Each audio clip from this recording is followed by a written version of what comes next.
Hello, and welcome back to Scrum Study.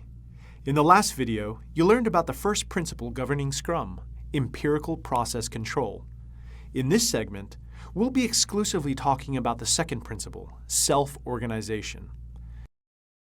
Scrum supports the idea that employees are self-motivated and that they seek to accept greater responsibility. So they deliver much greater value when self-organized.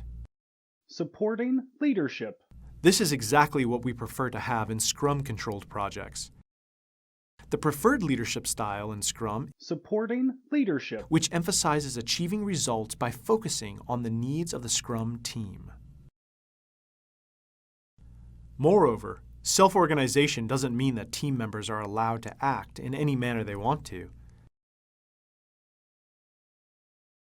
Rather, it means that once the product vision is defined in the Create Project Vision process, the product owner, Scrum Master, and Scrum team get identified. Also, the Scrum core team itself works very closely with relevant stakeholders for refining requirements as they go through the develop epics and create user stories processes. Team expertise is used to assess the inputs needed to execute the planned work of the project.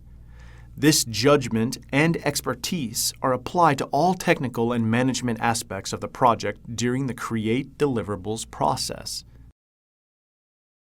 Although prioritization is primarily done by the product owner who represents the voice of the customer, the self-organized Scrum team is involved in task breakdown and estimation during the identify tasks and estimate tasks processes. During these processes, each team member is responsible for determining what he or she will be doing. During a sprint, if team members need any help completing their tasks, they announce these needs during the daily stand-up meetings. The Scrum team itself interacts with other teams through the Scrum of Scrums, or SOS meetings, and can look for additional guidance as required from the Scrum guidance body.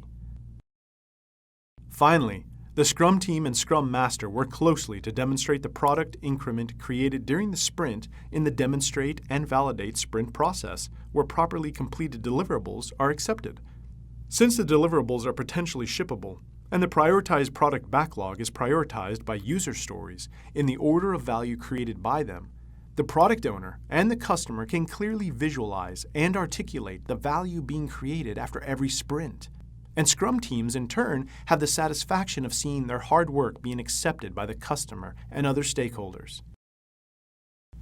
Now let's take a closer look at the chief goals of self-organizing teams.